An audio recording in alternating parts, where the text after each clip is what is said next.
Assalamu alaikum, dear learners. I'm Muhammad Shaiful Islam. I'm a lecturer in English, Chatkil Kamil Madrasa. This video is especially for the students of Alim first year.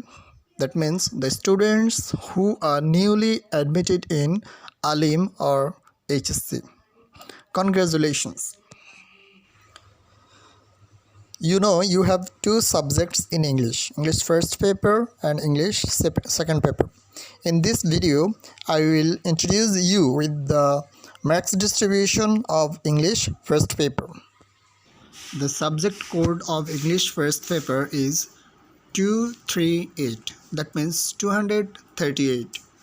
There are 100 marks for English first paper, and the prescribed book is English for Today for class 11 and 12, published by NCTV Dhaka. The book English for Today has total 15 units, but you have to study only 12 units. The selected units are Unit 1, Unit 3, 4, 5, 6, 7, 8, 9, Unit 12, 13, 14 and Unit 15. That means Unit 2, Unit 10 and Unit 11 are excluded for you. The 100 marks of English first paper is consisted of two parts. Part 1, reading part, and part 2, writing part. For reading part, there are 60 marks and 40 marks for writing part. In reading part, there are 6 questions. Question 1, comprehension questions. There will be a passage and there will be 2 questions on this passage, A and B. A MCQ question and B open-ended question. And MCQ question has 5 marks and open-ended questions has 10 marks. Okay, question 2, sentence flowchart making from given passage. That means a passage will be given, and from that passage you will be given a flowchart. You have to make a flowchart for 10 marks. Then question 3, summarizing. You will be given a passage and you will summarize the passage for 10 marks. Question 5, fill in the blanks from given text. A text will be given to you and you have to fill in the gaps according to that passage. Question 5, fill in the blanks with appropriate words. That means a passage or a gap will be given for you. You have to fill in the gaps. Question 6, rearranging sentence. This is a rearrange actually for 10 marks. In writing part, question 7 is writing a paragraph for 10 marks based on answers to given questions. Question 8, completing and incomplete story. That means completing story for 7 marks. Question 9, writing formal or informal letters for 5 marks. And question 10 is describing graph or chart for 10 marks. Last of all, question 11, appreciating poetry or short story, identifying theme, subject matter and interpretations for 8 marks. Such is the question pattern of 100 marks in English first paper. সুপ্রিয় শিক্ষার্থীবৃন্দ, এতক্ষণ ধরে আমরা English first পেপারের যে question সেটার দেখলাম বা মার্কস ডিস্ট্রিবিউশন দেখলাম। এখন আমি একটা স্যাম্পল কোয়েশ্চেনের মাধ্যমে তোমাদেরকে দেখাবো যে আসলে রিয়েলি পরীক্ষায় প্রশ্নটা কীভাবে হবে। তোমরা খেয়াল করো, এখানে একটা স্যাম্পল কোয়েশ্চেন দেওয়া আছে, Alim examination English compulsory first paper, time 3 hours, 3 ঘন্টা সময় দেওয়া হবে, full marks 100, not of any. The figures in the right margin indicate full marks. তার মানে হচ্ছে ডানে আমাদের পূর্ণাঙ্গ মার্ক দেখানো আছে প্রত্যেক প্রশ্নের জন্য কত করে থাকছে তা। পার্ট এ, রিডিং টেস্ট, যেটা আমরা দেখলাম যে মার্কস 60, এখানে 1 নম্বর প্রশ্নের জন্য আমাদের একটা প্যাসেজ দেওয়া হবে, read the passage below and answer the following question A and B. যে প্যাসেজটা নিচে দেওয়া, তোমাদের যা করতে হবে সেটা হলো নিচে দেওয়া প্যাসেজটা খুব ভালো করে অর্থ বুঝে পড়তে হবে প্রথমে, তারপর এই প্যাসেজটার অর্থ অনুসারে আমাদের নিচে কোশ্চেন এ এবং বি এর অ্যান্সার করতে হবে। এবার তাহলে দেখা যাক কোশ্চেন এ এবং বি কীভাবে দেওয়া হয়। প্রিয় শিক্ষার্থীবৃন্দ, তোমরা নিশ্চয়ই খেয়াল করেছ, এ কোশ্চেন এ, choose the best answer from the alternatives. অর্থাৎ এখানে নিচের কোশ্চেনগুলোর জন্য কিছু বিকল্প অ্যান্সার দেওয়া আছে, সেখান থেকে সঠিক অ্যান্সারটা, কারেক্ট অ্যান্সারটা আমাদের নির্বাচন করে লিখতে হবে। এখানে ফার্স্ট প্রশ্নের জন্য 5 মার্কস। আচ্ছা, সেখানে এ পার্টে কোশ্চেন থাকছে 5টা। Part B, answer the following questions. এখানে 5টা ওপেন এন্ডেড কোশ্চেন রয়েছে এবং প্রত্যেকটা প্রশ্নের জন্য 2 মার্কস। 5টা প্রশ্ন 10 মার্কস।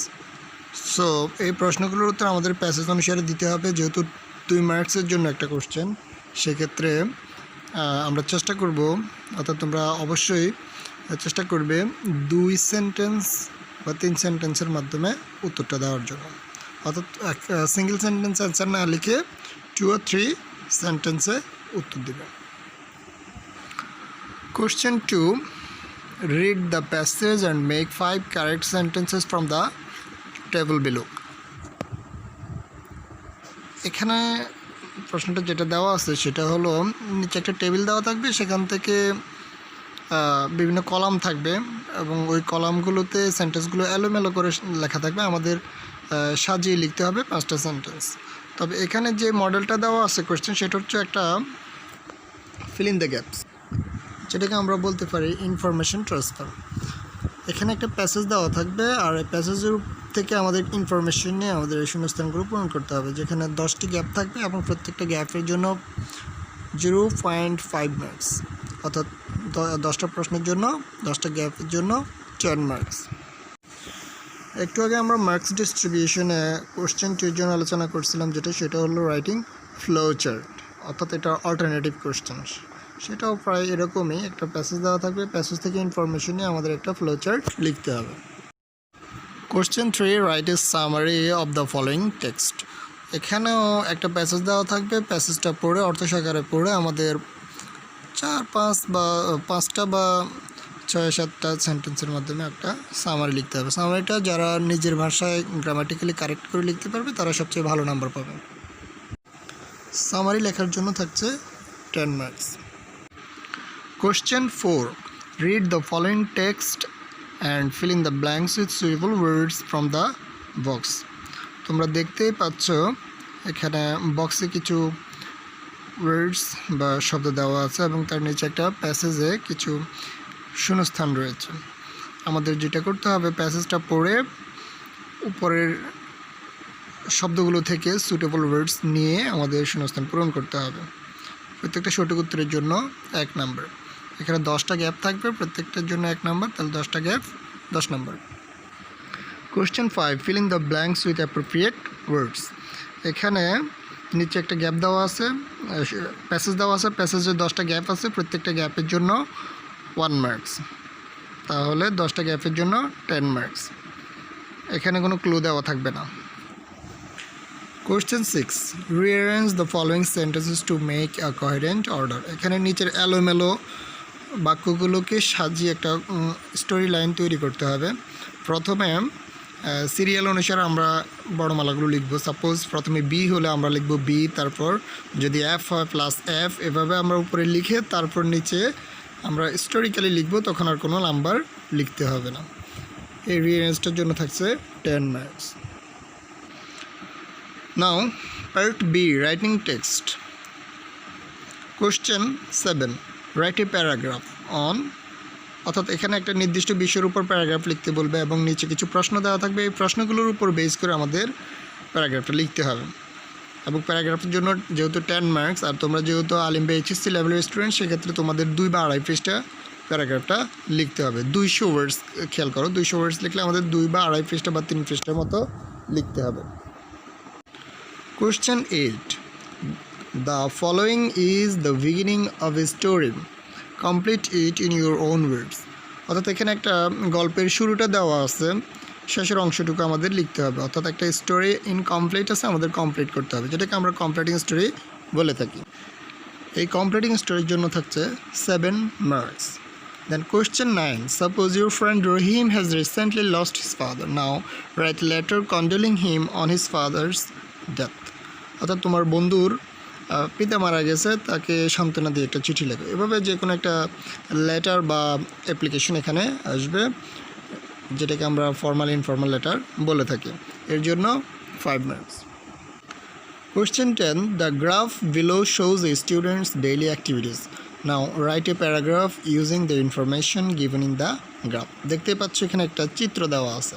এরকমই একটা চিত্র বা গ্রাফ থাকবে, যেটা চার্ট হতে পারে, পাই চার্ট হতে পারে। একটা গ্রাফ বা চার্ট দেওয়া থাকবে, সেখানে কিছু ইনফরমেশন সংক্ষেপে দেওয়া থাকবে। আমরা সেগুলোতে কি বুঝলাম সেই ইনফরমেশনগুলো আমাদের নিজের ভাষায় ডেসক্রিপশন লিখতে হবে। এটাকেই বলা হয় গ্রাফ চার্ট ডেসক্রিপশন। এই কোশ্চেনটির জন্য থাকছে 10 marks. Our last question is question 11. Appreciating short story or poem. এখানে একটা কবিতা বা ছোট গল্প দেওয়া থাকবে। এই কবিতা বা ছোট গল্পের সামারি লিখতে হবে বা ইন্টারপ্রিটেশন লিখতে হবে। কোশ্চেনটাকে যেভাবে থাকে, write down the theme of the following poem. নিচের কবিতাটি থিম লিখো, এভাবে প্রশ্নটা হতে পারে। এই প্রশ্নটার উত্তর দিতে গেলে আমাদের আসলে কবিতাটা বুঝতে হবে, অর্থ সহকারে জানতে হবে, এবং তোমার মনে রাখবে যে টেক্সটে যে কবিতাগুলো আছে সেগুলো প্রায় পরীক্ষাতে আসে। সেক্ষেত্রে টেক্সটের কবিতাগুলো অর্থাৎ পোয়েমগুলো আমরা অবশ্যই অর্থ সহকারে শিখে নেব। এই প্রশ্নটির জন্য থাকছে 8 marks. Dear learners, up to now আমি প্রায় 12 মিনিট তোমাদেরকে ইংলিশ ফার্স্ট পেপারের মার্কস ডিস্ট্রিবিউশন সম্পর্কে আলোচনা করলাম। এই আলোচনাটা তোমাদের জন্য খুবই গুরুত্বপূর্ণ, কারণ অনেক শিক্ষার্থী পরীক্ষায় বসেও দুঃখজনকভাবে ঠিক বলতে পারে না তার কোন কোশ্চেনের জন্য কী ধরনের অ্যান্সার প্রয়োজন, অথবা কোন কোশ্চেনের জন্য কত মার্কস থাকছে, কীভাবে অ্যান্সার লিখতে হবে। তাহলে বুঝতে মার্কস ডিস্ট্রিবিউশন বা কোশ্চেন সেটিং সম্পর্কে আগে থেকে ধারণা থাকলে একজন শিক্ষার্থী পাঠে আনন্দ পায় এবং সে খুব সহজেই পড়া শিখতে পারে। তাহলে এই ভিডিওটা এই পর্যন্তই। অন্য কোনো ভিডিওতে আমি তোমাদের জন্য সেকেন্ড পেপারের মার্কস ডিস্ট্রিবিউশন সম্পর্কে আলোচনা করব। সেই পর্যন্ত সবাই ভালো থেকো। আসসালামু আলাইকুম। আর আমার চ্যানেলটাকে সাবস্ক্রাইব করবেন, সবাই সাবস্ক্রাইব করবেন আমার পরবর্তী ভিডিও দেখার জন্য।